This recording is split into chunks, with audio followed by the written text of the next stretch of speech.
ఉన్న బంగారాన్ని విడిపించి ఆ రోజు ఆన్లైన్ రేటుకే మేము కొంటాం. Sharma gold company.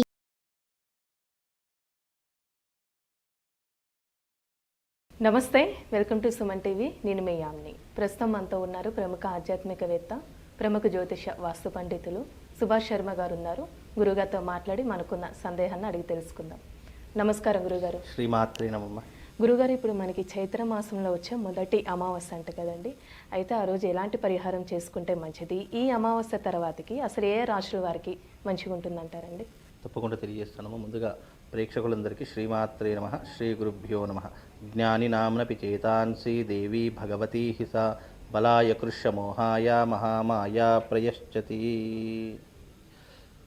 అమావాస్య అంటే ఉగాదికి మొట్టమొదటి అమావాస్య, అంటే క్రోధినామ సంవత్సరంలో వచ్చేటటువంటి మొట్టమొదటి చైత్ర అమావాస్యకు చాలా ప్రాధాన్యత ఉంది.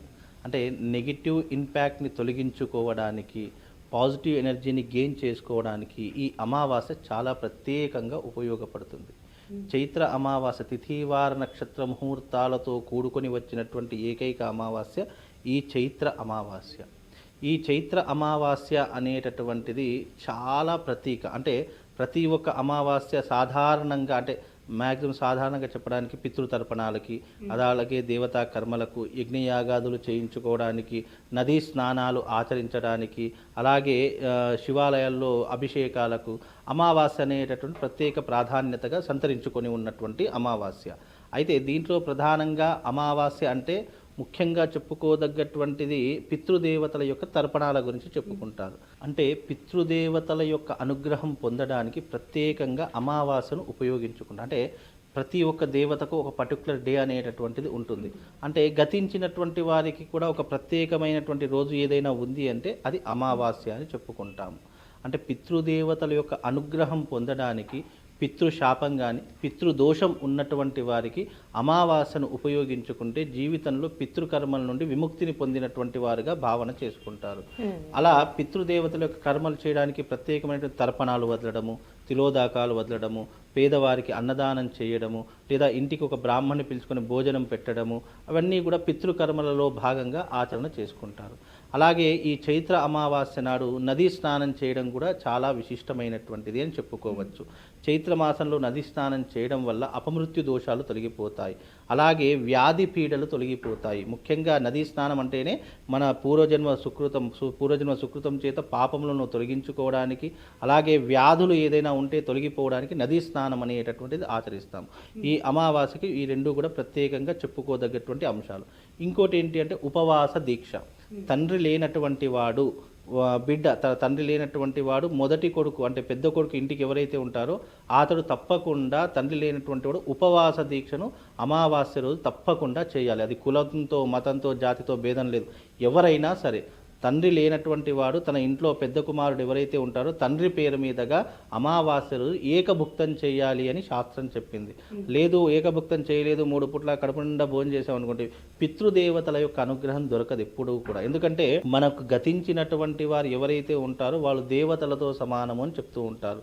మనము దేవుళ్ళ పూజ చేస్తేనే వాళ్ళు కరుణిస్తారో అనుగ్రహిస్తారో తెలియదు, కానీ పితృదేవతల మీద చేసేటటువంటి ఉపవాసము, పితృదేవతల మీద ఆచరించేటటువంటి వ్యవహారాలు, ఇవన్నీ కూడా పితృదేవతల మీద ఏ పని చేసినా కూడా వాళ్ళు సంతోషిస్తారట. వాళ్ళు సంతోషిస్తే నీ యొక్క వంశం వృద్ధిలోకి వస్తుంది. ఎందుకంటే పితృదేవతల అనుగ్రహం తప్పకుండా దొరుకుతుంది. అది ఎలా? ఇలాంటి పుణ్యకర్మలు ఆచరించడం వల్ల దొరుకుతుంది. కనుక పితృదేవతల అనుగ్రహం దొరికితే వాడి జన్మ, వాడి జీవితము, వాడి వంశము వృద్ధిలోకి వస్తుంది. అందుకని అమావాస్యకు నదీ స్నానము, పితృకర్మలు అనేటటువంటి ప్రధానంగా చెప్పడం జరిగింది. అంటే కొంతమంది అమావాస్య రోజు బయటికి రాకుండా ఉండటం అలా చేస్తూ ఉంటారు, ఎందుకంటారు? అంటే అమావాస్య అనేటటువంటి పూర్తిగా నెగిటివ్ ఇంపాక్ట్కి అది అంకితమై ఉంది. అంటే అమావాస్య రోజున పూర్తిగా నెగిటివ్ అనేటటువంటిది, అంటే నెగిటివ్ కిరణాలు భూమి మీద ఎక్కువగా ప్రసరింపజేస్తాయి. అంటే పాజిటివ్కి ఎంతగానైతే మనం ప్రిఫరెన్స్ ఇస్తామో నెగిటివ్ కూడా అదే రకంగా ఉంటుంది. దానికి ఏదైనా కాలం ఉంది, నేచర్లో దానికంటూ ఒక రోజు ఉంది అంటే అది అమావాస్య అని చెప్పుకుంటాం. అమావాస్య రోజు క్షుద్ర ప్రయోగాలు ఎక్కువగా జరుగుతాయి, చెడు సంకేతాలు ఎక్కువగా జరుగుతాయి. అలా జరిగినటువంటి సందర్భాల్లో ఈ అమావాస్య ప్రత్యేకంగా తీసుకుంటూ ఉంటారు. చాలామంది ఏం చేస్తారంటే అమావాస్య రోజు ఎవరైనా గిట్టని వాళ్ళు ఉన్నా, ఎవరైనా శత్రువులు ఉన్నా వాళ్ళ మీద అనేక రకములైనటువంటి ప్రయోగాలు చేస్తూ ఉంటారు. అది ఒక అమావాస్య రోజే సాధ్యపడుతుంది, మిగతా రోజుల్లో సాధ్యపడదు. ఎందుకంటే మిగతా రోజుల్లో దైవిక బలం అనేటటువంటిది ఎక్కువగా ఉంటూ ఉంటుంది. కానీ ఆ దైవిక బలం తక్కువగా ఉన్నటువంటి రోజు ఏదైనా ఉంది అంటే అది అమావాస్య అని అర్థం. బికాజ్ ఎందుకు అంటే అమావాస్య రోజు మనకు పూర్తి చీకటిగా ఉంటుంది, దాన్ని గాఢాంధకారము అని అంటూ ఉంటాం. ఈ అంధకారంలో అసుర శక్తి అనేటటువంటిది విపరీతంగా ప్రబలిల్లి మనుషులకు ఏదైనా ఇబ్బంది జరిగే అవకాశం ఉంటుంది, కీడు జరిగే అవకాశం ఉంటుంది అని అప్పట్లో ధర్మశాస్త్రం అనేటటువంటి చెప్పింది. కానీ ఇప్పుడున్నటువంటి ఈ జనరేషన్లో అవన్నీ ఎవరు నమ్మడం లేదు. కాబట్టి కొంతమంది నమ్మేవాళ్ళు ఉన్నారు. ఎందుకంటే అమావాస్య పౌర్ణమిలో ఎవరి మీదైనా క్షుద్ర ప్రయోగం జరిగినా, ఎవరి మీదైనా ఏదైనా ప్రయోగం జరిగినా వాళ్ళు అబ్నార్మల్గా బిహేవ్ చేస్తూ ఉంటారు. అంటే మన కంట్రోల్లో, మన ఆధీనంలో ఉండరు.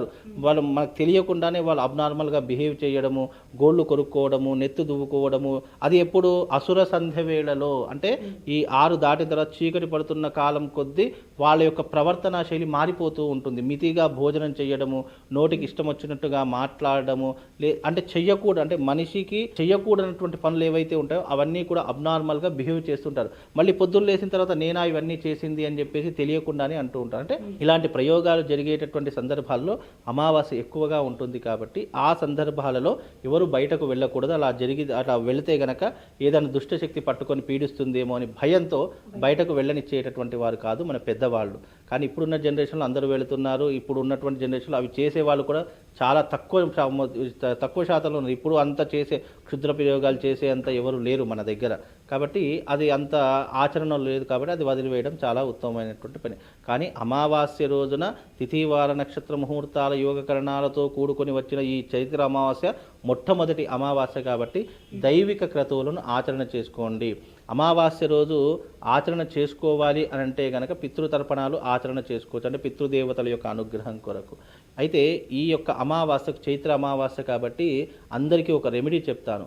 ఎవరైనా పీకల లోతుల అప్పులలో కూడుకుపోయినటువంటి వారు, లేదు అని అంటే గనక ఎంత సంపాదించినా కూడా డబ్బు నిలవడం లేదు అని అనుకునేటటువంటి వారు, అలాగే బిజినెస్ బాగా నడవడం లేదండి, ఎంత ప్రయత్నం చేసినా పక్కనున్న వాడి బిజినెస్ బాగా నడుస్తుంది కానీ నా బిజినెస్ బాగా నడవడం లేదు, నాకంటే తర్వాత వచ్చాడు కానీ వాడి బిజినెస్ చాలా రన్నింగ్ సక్సెస్గా నడుస్తుందండి, నా బిజినెస్ నడవడం లేదు. ఆ బిజినెస్లో సక్సెస్ కోసం కానివ్వండి, ఇన్ని సమస్యలకు ఏకైక మార్గం ఈ చైత్ర అమావాస్య రోజున వ్యాపార స్థలంలో ఈ అమావాస్య రోజు రాత్రి షాప్ మూసేసిన తర్వాత గుమ్మడికాయ ఉంటుంది కదా, ఆ గుమ్మడికాయ దిష్టి తీసి షాప్ ముందర కొట్టేసేయండి.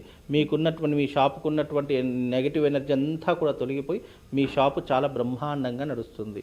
అలాగే ఈ యొక్క పీకల లోతుల అప్పులలో కూడుకుపోయినటువంటి వారు ఈ యొక్క అశ్వత్థ వృక్షం ఉంటుంది కదా, రావి వృక్షము, రావి చెట్టు యొక్క ఆకు తీసుకొని దాని మీద ఓం శ్రీం శ్రీయై నమః అనేటటువంటి బీజాక్షరాలను రాయండి. ఓం శ్రీం శ్రీయై నమః అనేటటువంటి బీజాక్షరం అమావాస్య రోజు ఉదయకాలం రాయండి. ఆ రోజంతా ఆ ఆకుని మీ ఇంట్లో పెట్టుకోండి. అంటే ఆ మంత్రం రాసిన తర్వాత ఆ ఆకుని ముందర పెట్టుకొని 108 సార్లు ఓం శ్రీం శ్రీయై నమః, ఓం శ్రీం శ్రీయై నమః అనే బీజాక్షరం చదువుకోండి. 108 సార్లు చదువుకొని ఒక పళ్ళెం తీసుకొని, రాగి పళ్ళెం కానీ ఇత్తడి పళ్ళెం కానీ తీసుకొని ఆ రావి ఆకుని దాంట్లో పెట్టేసి మరునాడు అమావాస్య అయిపోతుంది కదా, తెల్లవారి నాడు ఆ యొక్క నీళ్లను, ఆ యొక్క ఆకుని రెండింటిని కూడా చెట్టు దగ్గర ఆ నీళ్లు చెట్టు దగ్గర పాసేసేయండి. లేదు మీ ఇంట్లో బావి ఉంది, దగ్గరలో నది ఉంది అంటే నదిలో వదిలేసేయండి, లేదా బావిలో వేసేయండి. అవి ఏవి అనుకూలంగా లేవు అని అంటే కనుక మీ దగ్గరలో ఉన్నటువంటి చెట్టు దగ్గర వేసేసి నీళ్లు, ఆ ఆకు కూడా అక్కడ వేసేసేయండి. మీకు ఎన్ని అప్పలున్నా కూడా తీరిపోయేటటువంటి అవకాశము ఈ యొక్క చైత్ర అమావాస్య ద్వారా కలుగు. ఇది నమ్మకంతో విశ్వాసంతో చేస్తే అంటే కొద్దిగా మేలు జరిగేటటువంటి అవకాశం అయితే తప్పకుండా ఉంటుంది. అందుకే చైత్ర అమావాస్య చాలా ప్రత్యేకమైనటువంటిది. దీంట్లో ఎన్నో రకాలైనటువంటి రెమెడీస్ చేసుకోవచ్చు, దైవిక కార్యక్రమాలు చేసుకోవచ్చు, యజ్ఞ యాగాదులు చేసుకోవచ్చు. ప్రత్యేకంగా శివాలయానికి వెళ్ళి అభిషేకం కూడా చేసుకుంటే అన్ని రకాలుగా రాశుల వారికి కూడా మంచి ఫలితం ఉంటుంది. ఇప్పుడున్నటువంటి ఈ జనరేషన్లో, అంటే ఇప్పుడున్నటువంటి ఈ క్రోధినామ సంవత్సరంలో తప్పకుండా ఆచరించవలసినటువంటి రాశుల వారు మేషరాశి వారు, మకర రాశి వారు, అలాగే తులారాశి వారు, మీనరాశి వారు ఈ 4 రాసుల వారికి ఈ యొక్క అమావాస్య ఉపయోగించుకుంటే చాలా మేలు జరుగుతుంది. అంటే వీళ్ళకి ఏదైనా ఇబ్బందులు ఉన్నా ఆర్థిక పరంగా కానీ శారీరకంగా కానీ మానసికంగా కానీ ఏదైనా ఇబ్బందులు ఉంటే నేను చెప్పిన రెమెడీస్లో మీకు ఏది అనుకూలం ఉంది, నేను ఏది చేయగలుగుతానని మీరే ఒకటి ఎంచుకొని ఏదన్నా ఒక రెమెడీ చేసుకోండి. తప్పకుండా మీకు శుభం జరుగుతుంది, లాభం జరుగుతుందమ్మా. మంచి పరిహారం తెలియజేశారండి మాకు. ధన్యవాదాలు. శ్రీమాత్రి. సుమన్ టీవీలో మీ పర్సనల్ అండ్ బిజినెస్ ప్రమోషన్స్ కోసం కింది నెంబర్కి కాంటాక్ట్ చేయండి.